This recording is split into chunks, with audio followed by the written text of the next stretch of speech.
Guys, it's been, I think, a little over a week now, and I can't thank you enough for all the kind words and the great feedback on this special.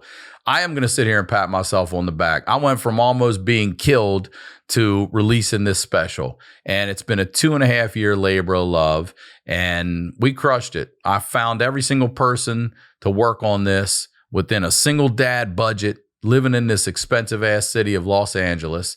And I'm going to say we crushed it. We did. This is nothing like my last special. This special is special. It's a bit of a one-man show, a retelling of a near-death experience, live and alive, streaming on my YouTube now. And go give it some extra love because YouTube demonetized it. Within 2 days, somebody complained about it. They took it out of the algorithm. We fought. They got us back in there, but it's already killed the momentum. So it is what it is. Go over there, tell everyone, share everyone, like, comment, help to get back in that algorithm, all right? And while you're there, go to the store, all right? Go to ryansickler.com, click on the merch. We got a fall clearance sale going on right now. You're going to get a free t-shirt and 3 free gifts with every apparel purchase. We got $10 tees and hats. We got $20 hoodies and pants. That's joggers. That's night pants. I'm telling you, you're not going to find this sale anywhere else. Get it now. When they're gone, they're gone. Christmas is coming. Go to the merch store now. Get your Fuck Steve shirts. Get your HoneyDew merch. Go get it now. The HoneyDew with Ryan Sickler.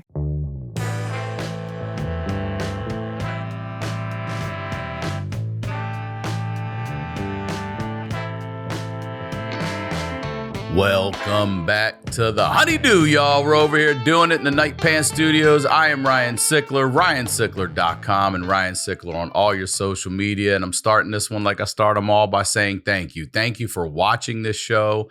Thank you for being subscribed to this channel. I can't tell you how grateful I am that I get to come in here and do this. And look, I know a lot of you love the show, and if you want more, you gotta check out the Patreon. We've been doing it for years. It's been $5 a month for years, and it's this show with y'all. It's called The HoneyDew with Y'all, and it is, I promise you, it's the wildest show on the internet. You guys have the craziest stories. So if you or someone you know has a story that has to be heard, please submit it to us at honeydewpodcast@gmail.com. If you sent it before, send it again. We get a lot of them. Bump it to the top. We would love to do your story. All right? That's the biz. You guys know what we do over here. We highlight the lowlights. I always say that these are the stories behind the storytellers. I am very excited to have this guest on with us today. Ladies and gentlemen, please welcome John Amaechi. Welcome to the HoneyDew, John. Thank you. I'm very excited to have you here, brother. Thank you. We've been talking for quite a bit before. Before we get into what we're going to talk about today, please, right there, promote everything and anything you'd like. I have a new book coming out. It is called It's Not Magic, The Ordinary Skills of Exceptional Leaders. It is well worth a look at. In a world where everyone is being told they can't lead, this is the book that'll tell you some basic skills.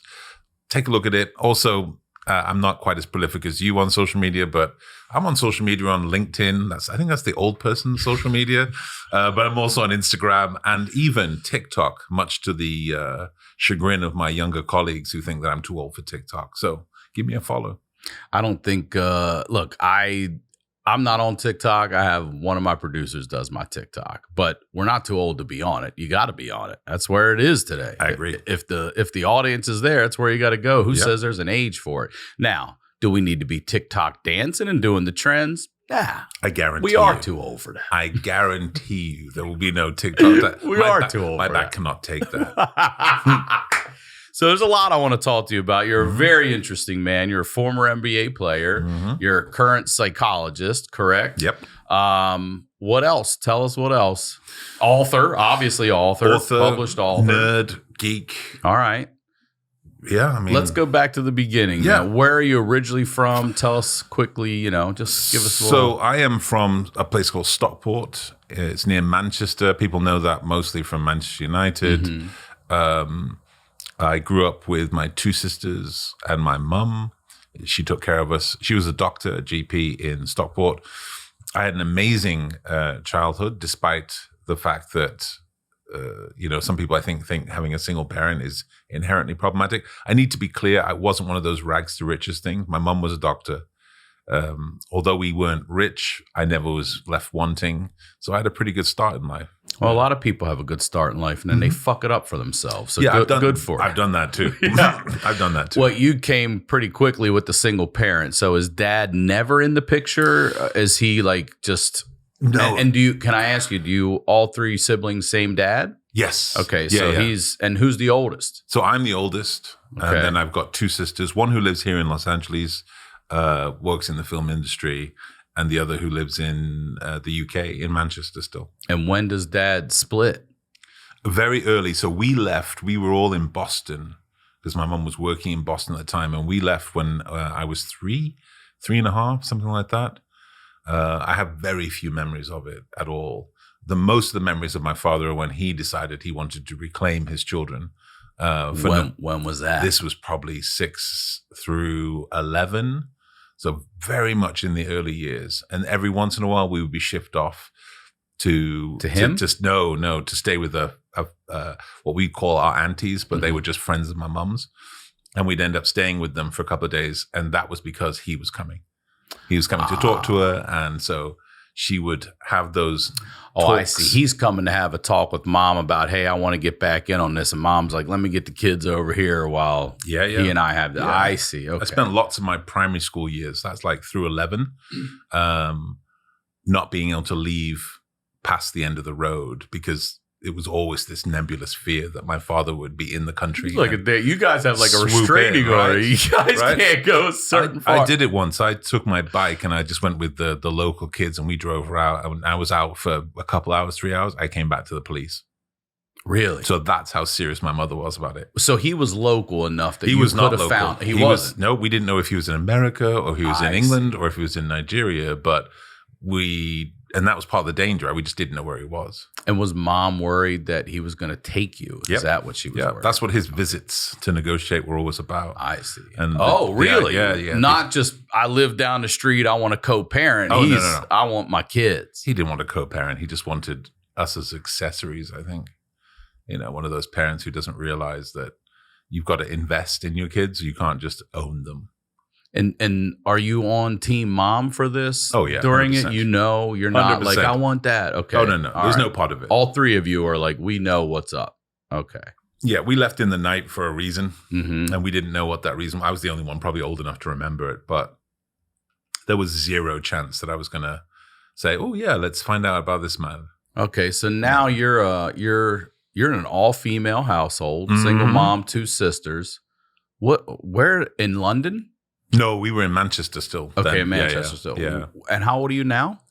Probably. No, right today. I'm sorry. Today, sorry. Yeah, now I'm 55. Okay, we're about the same age. So where in the fuck are you finding the MBA? You're in a all-female household in Manchester, not in the States. And you're growing up like I grew up, so you're just coming into that 1980s. You said we talked earlier, right? Yeah. That's exactly where? Right. What the hell finds you? So there used to be. Well, the reality is before I was approached on the street, I didn't know that basketball existed. I was walking down the street in Manchester. I was going to the Central Library. It was one of my favorite things to do. I am a nerd. I love books. And I was going to a library. You could find library books. They were free. And I would grab books. I would grab pies from a local bakery. And that would be a good day right there. Pie. You just eat a books. pie and read a book? Mm-hmm. Bro, that does sound right? I've never had that in my I've never put those two book together. In one hand with greasy fingerprints. I'm sure every book I ever handled just has greasy paw prints on it, right? Oh, man. But I loved it. Right? So I was walking down, it's called Market Street, which is the main shopping street in Manchester. And some bloke came up to me and just said, it's really interesting what he didn't say. He didn't say you should play basketball, because I would have been like, books, pie, no thanks. And he didn't say, the kind of implication that all I'm good for is playing basketball. He said, you'd be great at basketball. And it was literally the first time outside of my family that I'd ever heard anybody tell me I'd be great at anything. And how tall are you then? Probably I was 17, so probably 6'8". When do you hit that growth spurt? Oh, I didn't. No. You gradually grew? Enormous baby. enormous toddler, really? enormous teenager. You were just always big. Enormous. And I was also big and fat. It's just a battle I've had my entire life, right? But I was big and fat. So I wasn't like a tall, skinny 6'8". I was a chunker. Was there organized like basketball in your high school and stuff back then? No. So no. I went to a grammar school in England. So that is I don't know what Imagine you're all playing soccer. Well, no. Because grammar schools they are not private schools, but they're posh, fee-paying schools. So I went to a grammar school. We wore a school uniform that was gold and black coats with gold braid. It was that kind of school. I see. And that school they were so posh that they didn't play football. There was only two sports you could play there for boys, and that was rugby or lacrosse. Really? Lacrosse? Yeah. Random. Early back then too, because I grew up in Maryland, and that's a big lacrosse. Whole East. My daughter's learning right now. She's like, what sport the Native Americans played? I said lacrosse. Yeah. And she goes, how do you know? I said we learned that in Maryland, and it's why it makes sense. Like that part of when I first moved out here to California, very few people. There might have been a club team here or there, and now there's a shitload of lacrosse everywhere. Mm-hmm. So that's in the 80s. It was in Stockport over there. Huh? Is actually a hotbed of lacrosse. I cannot explain that to you is why. Wild. But it is. I played not for any other reason than I thought this is a sport that I can be so bad at that I won't be mandated to play it anymore. Your 6'8" ass is coming at somebody in lacrosse. You're like Jim Brown. I was in goal. Oh. Listen, they were like, get in there and block everything. I went at this sport from the perspective of how can I not do this in a year's time? I see. How can I be so bad that all I have to do is like regular PE? I don't have to do any additional sport. Mm-hmm. So I stood in goal. I got pelted by those very heavy rubber balls. And I was like, this is a small price to pay for not doing this. Okay. And then probably 2 or 3 years later, my school forced me to play rugby. They did. They essentially said, you have to play rugby. So I played rugby for a short while. I was not good at it, nor did I enjoy it. And then I discovered basketball. This bloke asked me if told me that I'd be great at it. That guy that says that, random dude says that to you. Isn't that wild? It is. Someone in your life just comes by. So they talk about all the time. People are here for a season, a reason, or some. I can't remember what it is. That guy just went. You'd be great at this. Did he? I still don't know who he is. You don't even know who he is. No, was he an American? No, he's a Brit. And what I do know is that probably 10 different people, especially just at the point where I went to America for university actually, and started to get notoriety in basketball communities for that in the UK. That was when these people came out of the woodwork. I was the person, because I told the story. So I was the person and none of these people were the person. I don't know who it was, but it's none of the people. They're all trying to claim it. All jumping on it. Yeah, mm-hmm. Yeah. So then what makes you say, you know what, maybe I'm going to give that a shot? And how do you do that in Manchester? So I got details of a club that played at it's just like a little local club. They were named after the local shop. And the local shop was called Shop Local. So the team was called the Shop Local Basketball Club. There you go. That's fucking great. It was amazing. And I went along there and I walked into a gym. So there were enough people. I'm sorry to interrupt. People were yelling me, but there were enough kids interested that we could get a little something going. It was an underground sport, right? Okay. So it's an underground sport, but much like in this country, underground sports they've got lots of people doing it. It's just not recognized. There's no facilities. So we were just in a random gym with a backboard slapped right on the wall, right? So no separation, an ankle killer every single time you went for a layup. It's just up. Well, yeah, it's just slap on the wall, right? So you are going for a layup and you end up halfway into the wall. God forbid you're doing a full-on fast break running down because you're not stopping in time. But it was crazy. But I walked into that gym the first time and I'd never touched a basketball. And I walked in, I stooped under the door and I stood up and everything stopped. It's like just one random basketball bounce, dribbling off into the corner. And then they all ran towards me. And I was like, what is this? And they were like, he's on our team. And I was like, that felt amazing. I'll bet. It's like, I'm doing this, even though I didn't know what I was doing. I had to tell them I didn't know what I was doing because I felt bad about it. I was like, you realize I've never played this. It doesn't matter. I was like, that's amazing too. And then I took my first shot and it missed by 3 feet. They said, shoot it. And I realized, it was only at that point when I realized, I don't know what that means. What does shoot it mean? They put that in there. So I threw it up, missed by 3 feet. Some kid on the floor, not on my team, on the other side of the scrimmage, was like, that was his first shot and he only missed by 3 feet. Now, as a psychologist, that's called a growth mindset, right? The idea of looking at failure and seeing the positive of it. But I was like, where else can I be where people can watch my abject failure and frame it as something positive? And I was like, I'm never leaving this place. I'm never leaving this place. Yeah. And then at the end, right? Even my failures are adored right? here. I'm sat with these kids at the end of a practice, and it's, Manchester is famous for its rain. It's just tipping it down outside. I'm sat with these kids, and they're talking about the NBA. I was like, what's the NBA? They said it's the best league in the world. It's in America. And my head I was like, I know America. A-Team, Knight Rider, America. And one thing I knew from those shows is the sun always shines. So my initial thought, and the reason I wanted to play in the NBA, was I thought, what if I could feel like this, but the sun would be shining? I was like, so I told them all, yeah, I'm going to play in the NBA. Day one, after 45 minutes worth of practice and missing, I don't know if I made a shot because I only remember that I missed a lot of shots. Let me ask you this. What did your first dunk feel like? Did that feel as good as ducking under that door and walking in and seeing everything when you realized, I don't need to, this doesn't need to leave my hand. I can just do this. I mean, my first dunk felt, what, this is what I thought. I was like, that was a huge amount of effort to still be 2 points. I never heard that. Because I'm not a good athlete, right? You think about it, when you're flying from Jordan's flying from the foul line, that should be it's right? the same as me standing right here and doing this. Yeah. It's a great point. Listen, yeah. I know lots of my teammates were amazing athletes. So when they did it, there was something special and hypey about it. When I did it, it was the most fundamental and dullest of things, right? But also it took a huge amount of effort from me. So if it took, 100 calories for me to do a layup, it took me 10,000 calories to do a dunk, and which is why there are so few dunks, right? A, I'm a bad athlete, but B, it was just too energy expensive. So even when I was in the league and starting in Orlando, it's like my heyday, as much as I had one. I was playing really well. We were playing against whatever team had Chris Webber on it at the time, and I don't remember Sacramento? what it was. Could have been. I think it might have even been before then, but I'm not sure.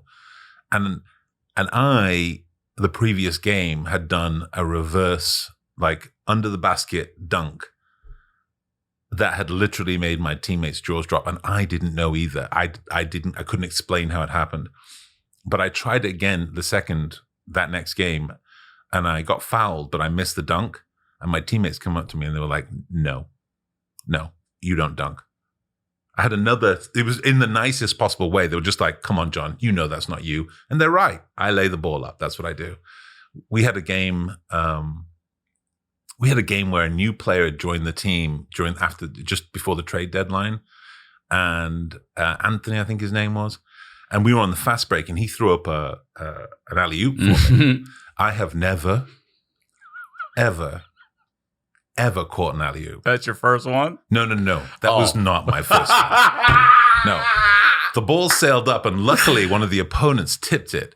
Little do they know, if they hadn't tipped it, it would have been their ball. And Ben Wallace and a couple of other players was like, you can hear it on the audio of the game. I've actually got it. The audio of the game, you can hear them just going, that's John Amaechi. That's John Amaechi.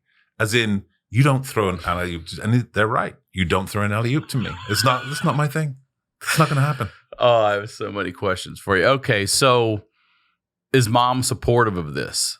She was incredibly supportive of something she didn't understand. Mm-hmm. That's what I'm saying. Yeah. This is a sport I don't even know. And you got to go over there. You got to leave to go do this. The thing I loved about what she did was that I don't know how many rational, even supportive parents would listen to their son say, I didn't tell her immediately after this practice, but I kind of planned it out. And then I came to her one evening when she was just resting in her bed, and I said, I need to tell you, I don't know where I'm going to go to university, which was my approach. And she said, well, there's Leeds and there's Manchester and there's even London, because London was it was far away for us, not in American terms, but in Britain it felt far. And I said, I don't know what country I go. And I remember she turned the radio off and she says, what do you mean? And I said, yeah, I'm planning on going to the MBA. That means I'm going to go from here. I'm going to go to America for university, get a scholarship, very easy. And then I'm going to be drafted into the MBA. And she said to me something that still to this day feels frustrating when I think about it. She said, would you recognize your soul in the dark? As the 17-year-old, I was like, what the hell are you talking about? We're atheists, for starters. And she went into this diatribe about how the things that I'm not willing to address about myself will get in the way. And we acknowledged over the next couple of weeks, I'm fundamentally lazy. I'm a fat kid for a reason. I like pie. I like books. I like sitting. I don't like sweating. I have never once. I don't like sweating. I have never once had, what's it called? The runner's high? Yeah. Listen, me either. I have never had it. I don't even know what they're talking about. They just hit a thing where like, whoa, I've never, no. I have never experienced that. I've experienced the soreness the day after exercise. Never experienced the runner's high. And it's amazing. That's part of the reason why I made it to the league is I was willing to acknowledge the fact that I'm fundamentally lazy. And given a choice between easy option and hard option, this bloke will take easy option every single time. And MBA was easier. Then what? Then what was the other option? MBA wasn't. It's not that it's easy. It's just that because I knew that I'd take the easy option, I knew that I need rigidity. I needed to become obedient to a schedule, right? Okay, so you're saying you're agreeing that this military approach is like, I need a little ass whooping. I need to get in shape here. Okay. Yeah. And this is what's required. This amount of practice, this amount of stretching, this amount of whatever else. Plus the school, you have to go to college for. Where do you go? I went to Penn State. I went to Vanderbilt for 1 year first. Did you get a scholarship? I got a scholarship to Vanderbilt. How is a kid over in Manchester who's never even played this damn game? By the way, what age are you when you finally do this? We start. When I start, it's high school? So, no, I was in high school, as in we have a different system. But yeah, I was 17 through my last 2 years of school. You didn't even play basketball until 17? No, and you made it to the NBA? Yeah. That's even more incredible. It is incredibly rare. There is me in the list. Tell me. Yeah, there's me in the list of people who've done that. So now I understand what you're saying. You had said you're the only player in the history of the NBA to start playing at 17 and then make it to the league. In 6 years. In 6 years. that short amount of time. And so I was saying, what about Kobe? But Kobe didn't start at 7. Kobe was playing since he's this big. Yeah, LeBron. I see what you mean. You didn't touch a basketball. I mean, in fairness, you could also, we can acknowledge the fact that they became unbelievably brilliant athletes. So I think the distance they traveled, even with, the age that they started, is pretty remarkable. Yeah, but still, you're a history maker right there. You're the only. One. And I think in the way that it matters, right? Because that was due to choices. I got to America by going to, I went to London with my mum on the bus, and we went to a place called the Fulbright Commission, which has a list of high schools in America. And we bought books with lists of high schools in, and we went through and put a pen in and was like, oh, we'll contact this school in Roanoke, Virginia. We'll contact this school. Did you stay East Coast on purpose so it wasn't so far? No. I had no concept of how big America was. Okay. I arrived in America. I had no concept of how big this place is. None at all. I didn't even realize until I got to America that most Americans don't speak English. It was a revelation to me. I arrived in Toledo, Ohio. And again, my coach there, Ed Heidenschel, best person in the world, wouldn't have made it without him, but couldn't understand a word he said. I arrived. It was so hot because I arrived in the summer before the year started. I'd never experienced heat like that. We don't have air conditioning. Well, we do now, but at that stage in England, we didn't have air conditioning. I arrived. I was freezing cold inside every building, burning up outside of it. I was like, I'm in an alien land right now. And people talk to me and I have no idea what they're talking about. I would ask for water and get orange juice. It's just like, it was an amazing acculturation period where I just nodded and smiled at people for about 6 months. So how are you keeping in touch with mom and everything while you're over there? Are you going back at all? No, or you're just, I'm here it. now. That's what I figured. I could come for the year and then leave at the end of the year. So go home for the summer. And that was it. But that was it for us in terms of that. The only option then was I could leave one more time if I got a scholarship. So the high school was the period to get the scholarship. Amazing support I got from the school, actually. So how many high school years did you do here? Just the one senior year? Yeah, just did my senior year. And just 1 year at that Ohio school, you get a scholarship, full ride? Full ride. To where? To Vanderbilt. A school that I picked, by the way, because I used a computer program to look at where the best psychology programs, and I picked a very particular type of school that was a bad school in a good conference, because I knew I wasn't good enough to play in, because I wanted to play for Duke, right? That's where I wanted to play. Yeah, everybody wants to play for Duke. But I knew that I really need to set my sights at Northwestern or Vanderbilt, and not because they're bad. It's just that they're not the top schools in their conferences, but their conferences are great. And if I want to play in the NBA, I've got to be in a great conference. So that's why I picked it. Unfortunately, I got there and my coach had very different ideas. He told me and my roommate, a guy called Matt Maloney, he told us both that were Division III players. And so we left after a year, and he went to Penn, I went to Penn State, and we both ended up in the league. You both did? Yeah, he won a championship with Houston. Where's that guy? Where's the coach that told you this? He ended up, I met him my last couple of years in the league because he was a scout for the Utah Jazz while I was there. Did you say something to him? No, we never spoke. Did he remember you? He came to practice a few times. He remembered your ass. We never spoke. A scout remembers everybody. He didn't remember me, apparently. Yeah.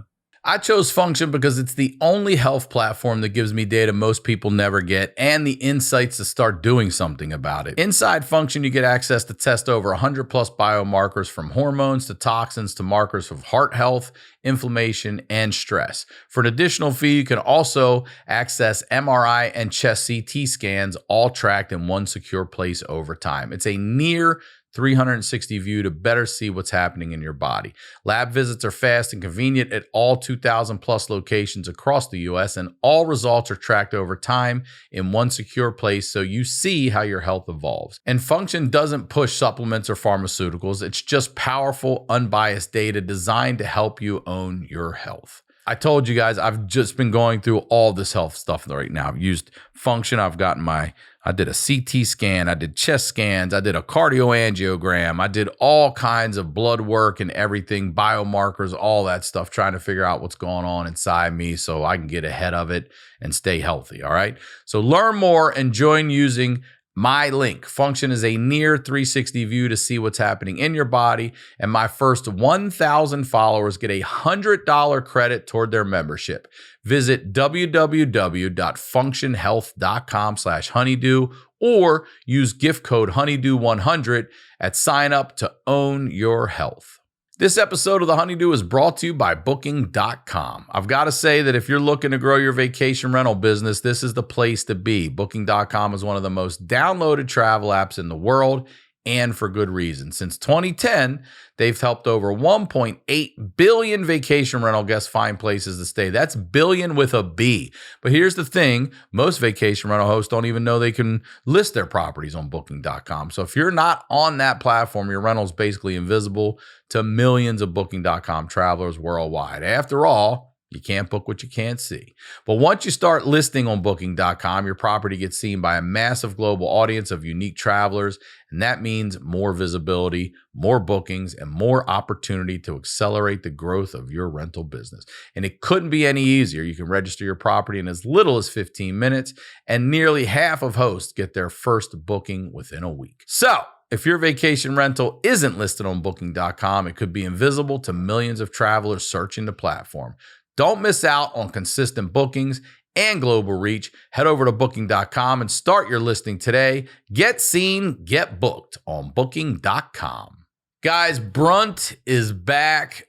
I've said it before they reached out to work with me, I had already gone on internet researching everything I could for good boots. I've got bad feet, high arches, all that stuff. I've worn every boot out there you can think of by every brand you can think of. And I came across Brunt and I got the soft toes. Now, these are ones they sent me. I actually got black ones before they sent me this stuff. My favorite boot ever. Okay, ever. It's already broken in. It's so comfortable. My feet are bad and I'm on them all day. These boots are awesome, okay? Brunt found a way to build tough boots that feel great from day one because people out there doing the real work shouldn't have to choose between comfort and durability. Brunt isn't just about work boots. They're also offering a full range of high-performance gear built for tough jobs, from heavy-duty work pants to weather-resistant jackets. So if you've been looking for the perfect gift for a hardworking man in your life, or maybe even yourself, get them something from Brunt. Plus, Brunt stands behind what they make. You can wear them to work, and if they're not right for you, send them back. It is a no-risk gift. With temps dropping and the holidays coming up, it's time to treat yourself or the hardworking man in your life to real comfort. Skip the throwaway gifts. Get them something built to last. Brunt Workwear. Our listeners get $10 off their entire order with code HoneyDew at checkout. That's bruntworkwear.com and use code HoneyDew. Order today and let them know you heard it here on the show. Now, let's get back to the do. So now your relationship with your mom, you said your mom ends up passing away. Yeah. At how old was she? She was 50. Oh, she's young. Yeah. What happened? She died of cancer. Did you know this was coming? Or I did indeed. Were you able to go see her? Yeah, she had. I remember when she first was diagnosed, and then she went through treatment, and then she was fine at least as much as a kid would understand. And then I was in America when she called me, which was rare because phone calls back then to America to Britain were very expensive. That's a long distance. And she called me, and I remember crying on the phone, and she tells me she's got cancer again. I ended up going back in the summer to see her very briefly because I still had to come back for school. And then she got very, very sick just around Christmas. And I don't remember which game we were playing, but I remember we played a game. It was pre-season, pre-Big Ten season. We beat whoever it was. We had a press conference where I had to sit there and tell everybody I'm going home and I'll be missing the next game because my mother has cancer. And they only wanted me to miss one game. So they flew me back on Concorde. Right? Dude, we've talked. I know this is crazy. Right? I've never met a human being that actually flew on the Concorde. Some people think it was a myth, especially a Brassic, totally poor college student. So you're flying out of Vanderbilt. This was Penn State because I transferred. Oh, that's right. From you're Vanderbilt. out of there. Okay, I was at Penn State. So and they're flying you. Who's they? The school? The school is. I finished the game. It was hardship measures with things like your mother dying. Apparently, even the NCAA softens up a little bit. So I was flown. I was driven from Penn State to JFK. I got there at 1 a.m. or something. Airport's empty. I sleep on it's such the opposite experience that you might expect to have before going on Concorde. I'm sleeping on a bunch of benches, waiting for morning to come so I can then wait for afternoon to come. I don't think I even went to a lounge or anything. But when it was time, I went to the Concorde. Here I am dressed in Penn State sweats. I'm pretty sure they didn't expect me to have a ticket, but I had the little paper ticket. Remember back in the day, they had the carbon copy underneath it thing? So I had that. I remember back in the day, I had to go to the airport to get my damn ticket for a flight that I wasn't taking that day. Really? Yeah, you had to go to the airport back in the day. You could go get it. Thank God for technology, at least in that dimension. So I got on the plane. It was tiny. You know that Concorde is tiny. Yeah, tell me about it. Because what was the flight time? I mean, it's 2 hours 48 or something like that. That's it crazy. Is tiny. It was. Is it private jet size? I don't know because I've been on NBA private jets, but they're massive planes. Okay. So I'm not sure, but I know it was. I couldn't stand up in it. Right? You couldn't? No. So I was like this in it. How many seats would you say? It's 2 and 2. 2 very nice leather seats, but 2 and 2. 4 total? On either side of an aisle. So 2 there, and then back all the way. But it's the same seat everywhere in the plane. It comes with this little bag I've still gotten to this day. I've also got the salt and pepper because it's little silver salt and pepper. Oh, yeah. And then silver dice. Oh, that's cool. That came in a little leather bag. I know it's silver because they've tarnished like silver, so at least it's silver plated. And I've still got them too. I've also got the one from the seat next to me, which was unoccupied, so I stole that. Do you feel that speed? You do you remember, like, does I it do. take off different? Like, not to sound bougie, but I've been fortunate enough to be on some comedians' private jets. And the first time I was on it, I had no idea.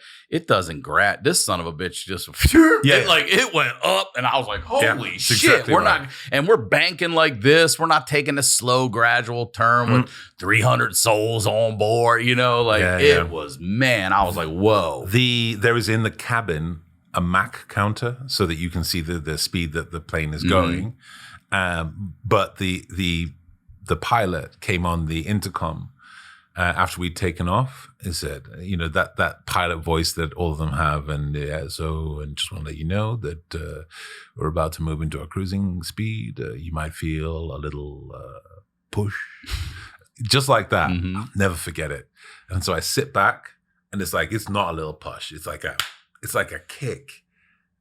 But it was just incredibly exciting and daunting. And I was in the middle of I should be really excited about this, but I feel guilty because I'm coming back to see my mom, who's very unwell. And it was that weird mixture of things. It's also great. You went from JFK to London. Then had to go from London to Manchester. But that's a flight. That time is from here to Seattle. That's insane. That thing's hauling ass. It was amazing. So you get there and you get to see mom and spend time with mom. I do indeed. But do they expect you to come back? No. I had a flight back. I had a regular commercial flight When? back. It was 5 days later. I could miss one game. That's all I could miss. So maybe it was 3 days later. But I was there. I saw her. She promised me that she would be all right until the next time I saw her. And she was all right until the next time I saw her. I left school early that year because she died during the school year. And so I missed a bunch of classes. I had what a dickhead.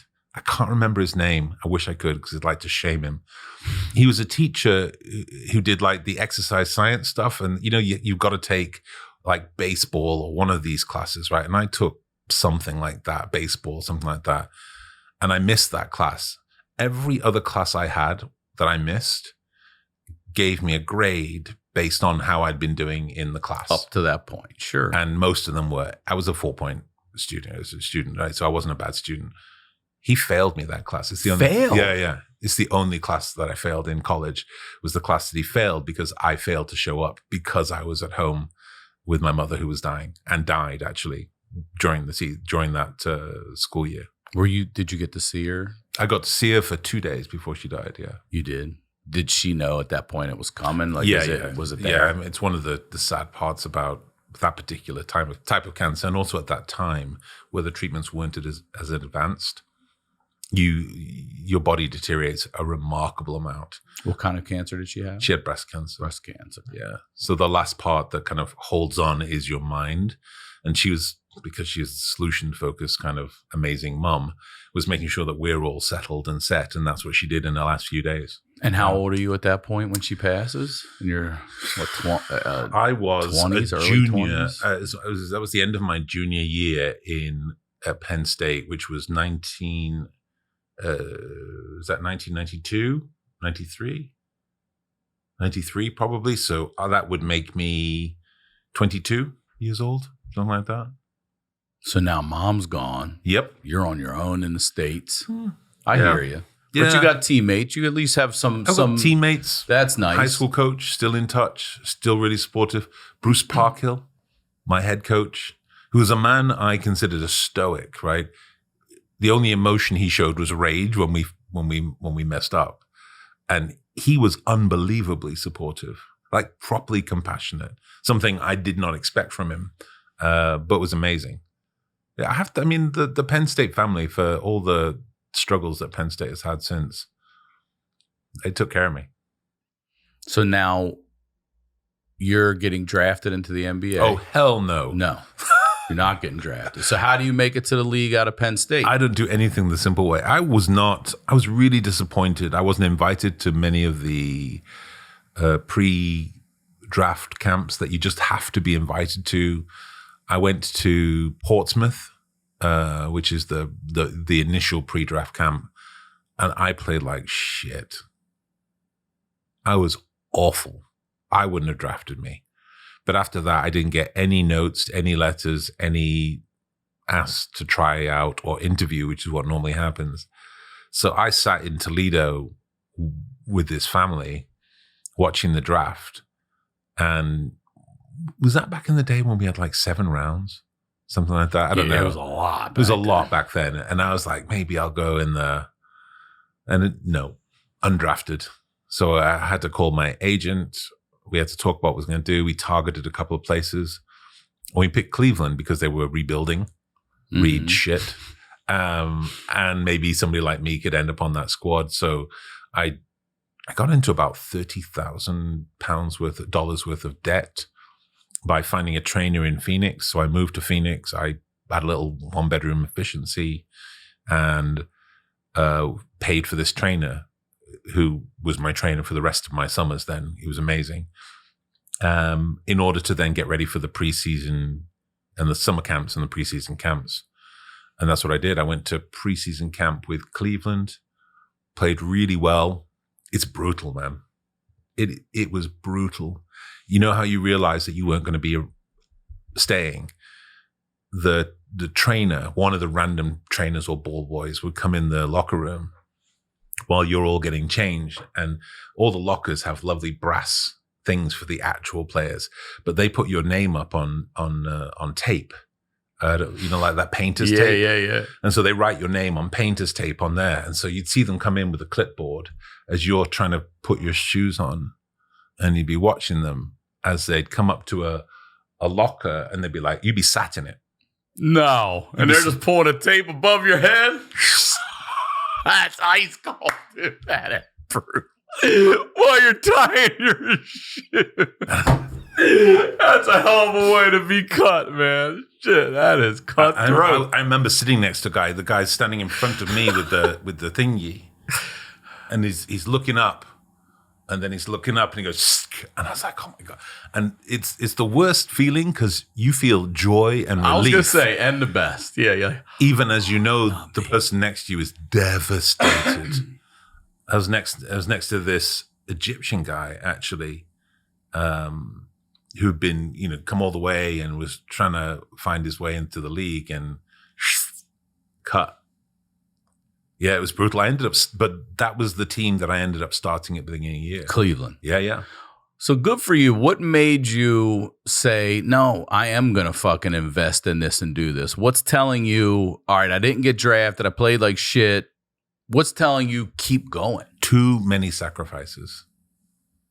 So I was in this country. I was in America while my mother was dying of cancer. There were memories and moments that I could have had with her. Many memories and moments. Tons of days. Her good days when we might have gone on a trip and wrapped her up and sat by a lake or sat by a river or sat in the countryside or sat in a pub. And I missed all that in order to get to the NBA. So you better believe when she's gone, there's not a chance that I'm gonna say, well, maybe it wasn't for me. There's just no way. There's no way. I am going to play in this league. I'm going to start in this league. Yeah, it's another thing. You started. You're not a guy on the bench. There's a big difference. Not a guy on the bench. You're starting 5. Yeah. For the Cleveland Cavaliers. At least for the first 6 games. We were terrible. We lost our first 6 games. Cleveland was terrible, right? We lost our first 6 games. I was terrible. What position were you playing? I was power forward or center, depending on what the needs were, right? And I'm not an oversized center, right? I'm just about power forward. But we lost. We had my first game, and this was even before the season started. It was a preseason game when the league used to take you to random cities. We were in Kansas City playing the Chicago Bulls, the 90s Chicago Bulls. You're playing against Jordan, Pippen, all of that lot. My first shot is an easy, wide open layup that is blocked into the stands by Scottie Pippen, who, as he stands over to me says, "Welcome to the league." I scored 12 points in that game and we got our ass kicked, and I was fucking jubilant. I was going to say, I would be stoked to get 12 on the Bulls. On the bus going back to the van, I was just like, I was containing myself because I knew we'd lost and lost by a lot. Really, and we that played wasn't like good. I didn't. But I just sat there like, I had 12. I led the team in scoring. Who thought that anybody would say that a fat British kid from Stockport led the team in scoring? I was like, that's pretty cool. And that's another point. How many Brits are in the league at the time? None. None? You're also the first one. Well, maybe not the first, but you're only one during your time playing there? There was another guy before me. His tenure was not super long, but he played for the Lakers. His name is Steve Bucknall. And so he was, I don't know if he was even the first, but he's the first in my memory. Mm-hmm. So he played for the Lakers. I don't think he lasted a season, but still remarkable. Then ended up playing across Europe. I played with him. He was a teammate of mine when we played for England in international competition. But I'm certainly the first one to have a career, the first Brit to have a career in the NBA, which is cool. Now, I want to talk to you about this because you're also, correct me if I'm wrong, are you the first openly gay out NBA player? That is correct. That is correct also. That is correct. You got a lot of firsts, bro. You want to lead an interesting life, right? All right. So let's rewind a little bit here to being a gay man. When do you realizing that this is who you are? 11. You went right to 11. Why? What happens at 11? Oh, nothing in particular. It just was like, I just knew. I before that, even my mother told me about, like, I had a friend called Paul, and I distinctly remember my mother talking to me about the time I came to her and said, this is my friend Paul. And I said, actually, he's more than a friend. And I was a very young kid at the time. I don't think it was a sexual thing, but certainly spoke to the depth of the relationship. So she was fairly convinced that I was gay from a very early age anyway. I don't think it came as a super shocker to anybody who knows me very well. Mm-hmm. So yeah, it was, but 11 I knew, and then 11 I knew that it was a bad thing, because all you have to do is walk out on the streets and realize how people talk about it. It was the middle of the kind of the LGBT scare. I remember being, a teenager, having absolutely no sexual contact with anybody, but being totally convinced that I was going to get AIDS at some point. Well, let me tell you something. As a straight heterosexual boy in high school, I was convinced I was going to get it. They convinced everyone that we were all going to get AIDS if we even Don't kissed even each other. Look at another person. We were terrified. Yeah. It was. No one knew anything about it then, and it was all fear. Even to the point when Magic came back, there were players that didn't want to play against them. Yeah, even as a player, I guys respect worried a lot, with didn't sweat, bump, nonsense. Yeah, it was crazy. It was crazy. So yeah, and disappointing. It's a wild time, and you're a gay man, and you're in the league. And when do you decide who do you confide in? So tons of people. I mean, the thing that I would in the league. I mean, are there coaches? No, tons of people. Okay, just it isn't being out to everyone in the stands is not how most people are out. So even now, I'll meet people who have no idea about my backstory because they know me as the psychologist who works with them or their company. And they don't even know you play in the league. Oh, God, no. I had a...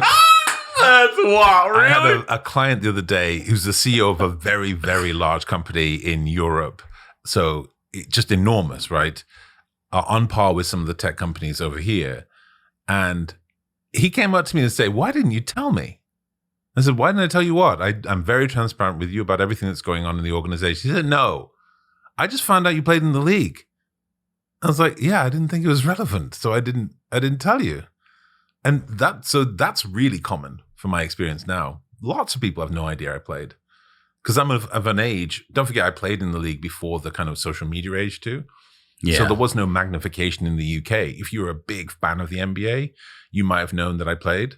But nowadays, even kids, I walk past. You're right. All parks. you had back then was like Sports Center. And Yeah, I shit walk past like parks now, and there's kids in Britain who have no idea. There they are playing basketball, and I walk through, and it's like I'm one of a rare number of NBA players. Yes, you are. But from the country anyway, and they have no idea. I think it's kind of cool. That's just You like the that, radar. huh? Yeah. What okay, so when you get going into the league, I was wanting to talk to you a little bit about that out there. Are you terrified that this, is going to come out? You're going to be, targeted or any of the, backlash in any way? Are you worried about that? I wasn't initially, because initially I just had no life, right? I just put my personal life in a box under the bed and it stayed there. You weren't dating anyone, seeing anyone at all? Hell no. I'd had a few flirtations when I was in college and I was more worried then. But when I got to the league, it wasn't even a question of looking back wanting on Penn State. You were the least of their worries. Right. I know. Every time now you look back, you're like, I was fine. I was absolutely fine compared to other people getting on with shenanigans. Yeah, it's true. But yeah, once I got to the league, it just was, I wasn't good enough to not put my entire focus on playing. I see. It's just the reality. I'm a 70 out of 100 NBA player. I'm still better than anybody listening to this podcast, unless they played in the NBA, but 70. And so I just couldn't allow myself to focus on anything else because I wouldn't be any good. I wouldn't be able to do my job. So I didn't drink much. I didn't, Dan Marley got me wasted before a game once, and I did not play well. But other than that, I was really focused on just doing that. It was only when I got, to Orlando, probably, which is after a few years in Europe, where I did date a few people while I was in Europe. When I got to Orlando, I realized how lonely it is and how ironic it is to be a really good player starting for your team, contributing, well known by everybody in Orlando at least, and to be completely alone on purpose. It's like, this is incredibly lonely and it feels unjust. And then you realize that there's a different set of rules for other people who, while they may not be gay people, what they're doing is having a wife and then a flirtation on the road or something else. It's like they can have these lives that other people might consider amoral, but I can't have a life that other people might consider amoral. I do not, obviously. But yeah, so it was a lonely time. It's a great point. Like, this guy can cheat and do whatever, and it's amoral, but it's okay because it's this heterosexual thing over there, and we're and not a flicker from a fan when you've got somebody who's abused their partner. Not a flicker for a fan when you've got somebody who's, I don't know, run a dog killing ring. Yeah, but the speculation around who's gay, and again, I reiterate, there's tons of gay people. Listen, this is my favorite thing. I sit and do the math in my head all the time, and I laugh at the absurdity. There are 52 men, alpha fucking men on 30 football teams. You're telling me not one of those guys is gay? I can't wait for someone who really comes out and is just over the top with it. That's what I really want. I want somebody like a Ray Lewis to come out and be like, I sucked 5 dicks last night and we're going to go fuck you up today. You know what I mean? I can't wait for that. It's coming. It's coming down the line. I'm not sure. It's coming down the line. I'm not sure. The sentiment, I think, in this country is pushing against that. Yeah, but I would just like, if people could react with more normalcy about it, right? The idea that someone has a partner, that partner makes them happy, and be done with it. Also, as a fan, okay, this is my team. This is my guy. I don't give a fuck what you do in the off court as long as it ain't affecting you on the court. Yeah. If you're drinking and driving and getting arrested, I got a problem with it. If you're fucking 3, 4, 5 women assaulting, etc., you know what I mean? I got a problem with it. I'm a fan of you. This is what I like. I don't give a shit what you're doing over there. I don't care if you have 14 fucking kids, whatever. Just keep it on the fucking court. That's all I care about. Yeah. Why do we care about it? All these baseball, we only care about it with men. Hockey. That's right. That's right. We know what the WNBA is all about. Yep. But the hockey, those guys they're tight ends on skates fucking each other up. And I know there are gay men in the league. Of course there are. Of course there are. The math doesn't matter. The good part is that I think there's many of them living happy lives where the people who they care about, the one or two coaches, the one or two trainers, the one or two teammates, or sometimes more than that, who they actually have built friendships with, become part of that life. And those who haven't don't. And that's normal. And they're not running to tell TMZs and everything. No, yeah. So you have your normal, allies. Right? Yes. You've got people that you care about who you tell stuff. Yeah. And people who you don't know who it's weird to tell stuff. Like on the converse, if you really thought about it, if I just walked up to random people in an airport and said, "Hi, gay," it would be very weird, right? It'd be a really odd way to start a conversation. Yeah. You would expect to warm into that, right? Yeah, a little bit. You know, maybe if we have a conversation about your partner and I find out that's a woman and so we're talking about your wife and then you ask me about my partner and I say partner and then we see where that goes. Because that's what you do, yeah? Like, I'm going to say partner first, just in case you're one of those people who's going to lose their mind. So I'm just going to use partner because it's nice neutral language. It honors my partner and doesn't make him feel awful, but at the same time protects me from people who, especially in this country, have guns and aren't afraid to use them. So at what point do you come out? 2000. Well, if you're talking about to the world, 2007. But I was effectively out during my Utah years. Are you still playing in 7 in the league when you come out? No, I was out. I retired in end of 2005, beginning of 2006. And then, so what makes you come out and say that? Why did you feel the need to say this is who I am? Oh, I didn't at all. I tell you, you were outed? No. Oh. I left. I didn't want to at all. I left America. I remember it was New Year's Eve. I knew I'd been traded to New York. I knew I wasn't going to New York. No offense to New Yorkers. I was so tired. I'm sure people have had this with their regular jobs where they just sit and think, I'm done with this now. I'm done with this. My body really hurts. And that legacy has continued. And I was like, I'm just done with this. And so I said thank you to the coach, JBG, Jeff Van Gundy, who had called me on my phone. My sister was with me. A bunch of other people who were friends were with me in the car as I got the call on speakerphone. He said, "Look, I'm really sorry. I just need to let you know you've been traded to New York. You'll be expected to report there in 6 days."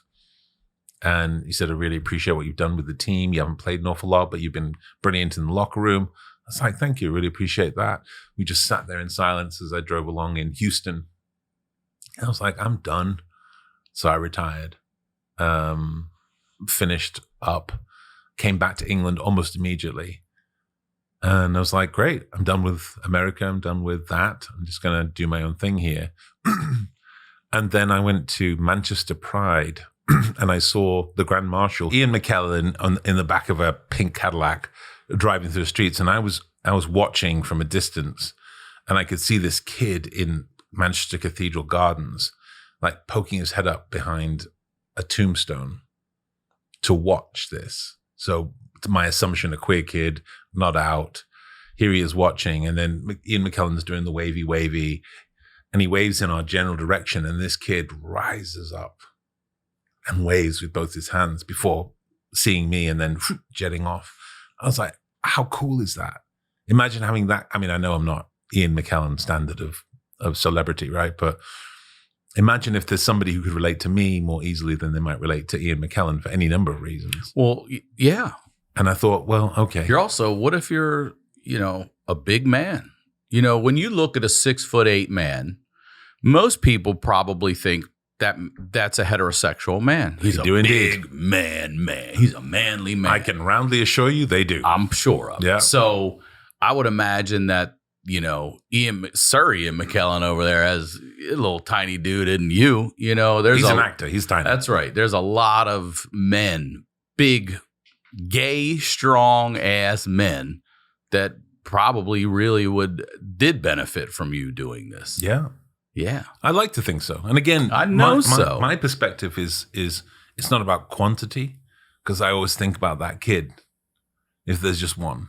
Because that's enough, right? Mm-hmm. You justified the price of pride in Manchester if one kid rises because of it.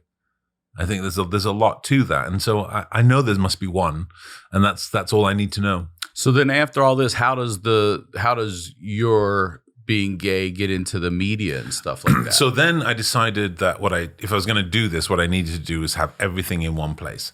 What I didn't want to do is to be coming and having people pull their own story together. So it's like, I will write a story. Gotcha. Plus, part of me thought that I've always been frustrated by the idea that if my name comes up in America amongst sports fans, then I am known as the gay sports person, rather than something far more interesting and remarkable, which is the idea that I'm the English person who played in the NBA. I'm the English person who started the game at 17 and 6 years later was starting in the NBA.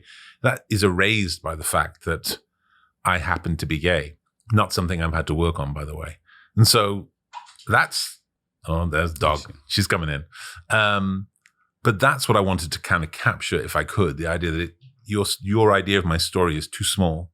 Mm-hmm. And this is a part of it, an important part of it. Right. It's just a part of it. So I started writing a book. We found a publisher. I was working with Howard Bragman, who passed away a few years ago. He's a big PR guy. A lot of people have come out using his support. And so I worked with Howard. He was really amazing, helped me to kind of manage this, going on Fox News, going on NBC morning shows, going on all of this stuff. And yeah, it was tumultuous. In coming out that way, did you receive more support than you thought you would, or less? So more than I thought I would. I would say that the biggest disappointment of it was the biggest excitement was the fact that there was a small but concentrated positive group. So if you think of the interactions I had with human beings, both written, email, interpersonal interactions, 20% were really strongly positive and supportive. And probably 5% were really strongly negative. The number of death threats I had was remarkable. The number of people who found my sister's address in Manchester and sent her death threats. Death threats? Remarkable. For right? what? And sent me death threats via her as well, right? For popularizing gayness, right? There was the usual narrative, the Tim Hardaway thing where he said he hates gay people, and that just blew up, right? Everything. But the thing that disappointed me most was if you take that 20 and you take that 5, was the 75 in the middle who were apathetic and unmoved in a way that didn't allow for any kind of progress, literally didn't care, and didn't care in the kind of way that I think is healthy, where you say, oh, so you're an immigrant here. Are you working really hard? Great. Moving on. Oh, so right. So you're German. Are you following the laws of this country? Great. Are you that kind of I don't care, which I don't think is really I don't care. It's a more embracing. It's more of who cares? Who gives a shit? Right. He's doing I can live with, but it wasn't that. It was almost like I'm not ready for this conversation. I'm not ready to be a part of it. So I'm just going to stay out of it. And they thought that was neutral. This sport, yeah. But it wasn't neutral because it allowed that 5% to be incredibly loud. That's what a lot of times these days, the 5, the 1, we're all listening to that super, super, super minority that we should be just ignoring completely. Yeah. So you do this and then you go into psychology. And I said to you, your mom was a big reason you went into psychology. Yeah. So you go from the MBA. Were you studying that in school? Or is that okay? So you were taking. So I studied undergraduate at Penn State psychology. I started my grad studies in my last year because I transferred. And so there's an extra year in there. And I started my grad studies while I was in Penn State. And then I continued the distance education while I played in the league. So it was great. And then you continued, obviously, after you got out. By the time I got out, I already had a PhD. I was. You did all that while you were playing and everything too? There's a lot of downtime. Damn, dude. I mean, I hear you. Look, it sounds better than it does because if you're on a luxury plane with an entire 4-top table this big to yourself, money enough to have a laptop. My laptop was about that thick, but money enough to have a laptop and able to type away while somebody brings you the PF Chang's that you'd ordered on the ground, right? It's like I understand that it takes a commitment to do it, and I was tired, right? You could have been in the back physically tired. gambling or whatever. Listen, the gambling stuff, I don't know what it's like nowadays, so I can't speak to it right now. But it blew my mind. Mm-hmm. The idea that people would lose. What did you lose? I lost 40. I was like, you lost $40? Are you crazy? And it was $40,000 you lost. $40,000. It says it'll come out in the wash over the course of the season. I said, I don't have that kind of wash. That's what I'm saying. Yeah, we used to give the flight attendants, and they deserved every penny of it. We used to give them money at the end of the Christmas, just as a reward, right? And I think this was when I was in Utah, and Carl came up to me and was like, "Yeah, don't forget we're giving money to the flight attendants, and so it's $5. So just remember to have it next time, $5 in cash." I was like, "No problem." And so I went to the bank and I got $500 out and I brought it back, and I said, "Here's my $5," and he just looked at me like I was a crazy person. He said, "It's 5,000." And the thing is, please don't misunderstand me. They totally deserve whatever they get. 5,000 is more appropriate. It just didn't even twig in my mind that we'd be talking in thousands. Mm-hmm. And I have never had $5,000 or pounds or euros in my hand ever. I'm not frugal, right? I've spent money, but it's been on a card. And he said, "No, don't worry, I'll spot you." And out of his cowboy jeans, pulls this wad like this and just goes chicka, chicka, chicka, chicka. I was like, this is like they're on level. He's getting out of his big rig. And right? shit. There aren't just levels of talent in the league. There are just levels of like aura in the league. And I wasn't in that high level. But you're seeing these guys throw that money away, though. It was on a flight. It was amazing. Losing $40,000 on a flight. Right. And the other thing was that was the era of Jacob the Jeweler too. Oh yeah. That was the era of Jacob the Jeweler, and he had made it so that the thing to have was a gold chain encrusted in diamonds with a medallion that was your face. Oh, I didn't know about the face. A medallion that was your face. I remember. How much are these things running? I listen. I didn't even ask. I saw it on one of the players. Who had one with their own face on it? I'm not saying it. He walked onto the plane with it, and it wasn't just me. Some of the vets looked at him like, and he walked onto the plane with this thing, and it's like, and the chains, you don't realize, rope. They are not thin, and they couldn't be to hold this thing. I never held it. I feel some regret because I'm like, I just would have liked to hold that much gold and diamonds just in my hands, right? Yeah. What I did used to do is ask my teammates if I could sit in their car. Because who had the best one? I had a Jeep Grand Cherokee. That's what you're driving? You're comfortable in a 6'8" man, 6'9" in a Cherokee? It was awful, but it was the car that I got. I paid for it with the money that was left to me when my mum passed away. So that was the first thing I bought. And then I switched to a Denali. Mm-hmm. I don't know what it is, but it's some SUV, kind of GMC thing, right? And then, so my teammates would come in, and I remember Andrei Kirilenko coming in a brand new Porsche SUV.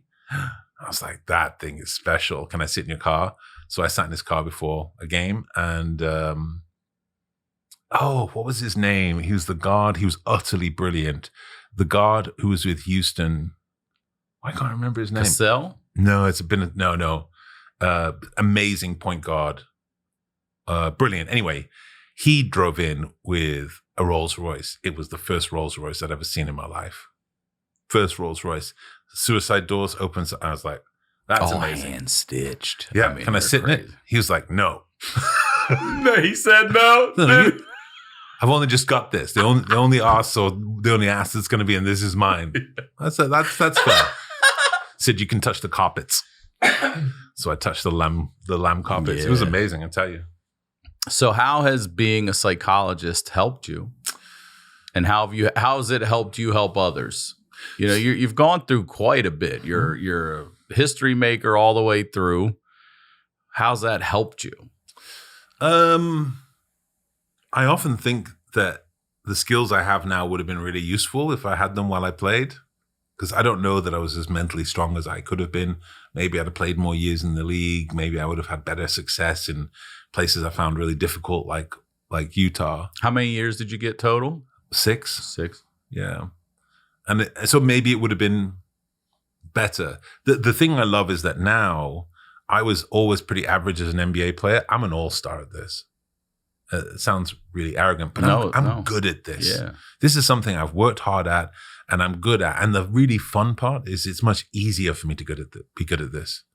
Like focusing on people when I'm talking to them, really doing the study behind the conversations I have, doing the extra research to find out some new thing that will help me.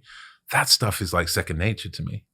So it's been brilliant to work with people. I work with a lot of very senior people who are managing the turbulence of the times, how to lead through this craziness.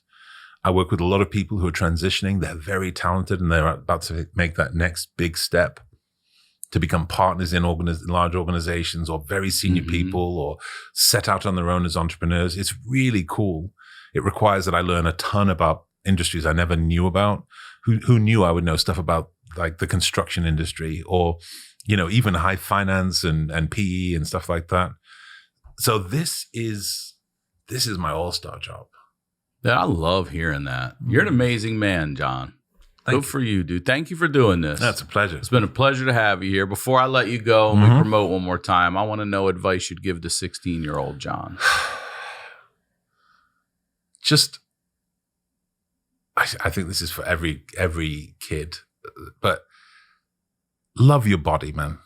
Just bask in it. Don't do that thing where you spend your 16-year-olds thinking about, I'm a bit fat, I'm a bit this, I'm a bit lanky, just love that thing because it betrays you later on. It sure does. But I was watching a kid, this sounds weird, but I was in the airport and there was this kid that kept on getting up out of his seat without using his hands. He didn't have to push on. That's great. I'm going to try. I had to be careful because I was looking and he did it once and got up just to randomly walk around and sat down, and he sat down without using his hands. I have to do a 3-point thing to sit on the toilet nowadays, right? And it's like, because my knees just will not. They won't do that, right? Or at least there's a risk of catastrophic failure. And I'm afraid the porcelain will not take that kind of weight coming down on it. And so just 16-year-old, just bask in that body of yours because it may not be perfect, but it is operating at about as good as it ever will. And it's going to be resilient and bounce back. Just love that thing. Don't do anything special with it. Just love the fact that you've got it and go about your business. It's great advice. It really is. I want to say this too, because I don't ever say anything after this, but I had a near-death experience. And at the time, I'm going in, just in my day-to-day, a few days before that, my weight, my this, my that, whatever. Everything that I was that day, even if it was 5 pounds overweight or whatever it was, it saved my fucking life that day. That day, I was exactly how I should have been. Yeah. And from that moment, I'm like, all right, we can definitely get in better shape, but let's not beat ourselves up so fucking much. Like, let's not beat ourselves. Also, I wish I could go back to 16-year-old me and say, this is what you look like when you're 52. You got your teeth, you got your hair. You know what I mean? You're not on a rascal. No. Like, we're good, bro. We're good. That's exactly right. John, thank you so much. One more time, everything, promote it all right there, please. I appreciate it. Thank you. Come and find me on social media, LinkedIn, Instagram, and TikTok, I think are the main 3. And buy my new book, It's Not Magic, The Ordinary Skills of Exceptional Leaders. Thank you, my man. A pleasure. Go get the book. As always, Ryan Sickler on all your social media. Thank you, guys. We'll talk to y'all next week.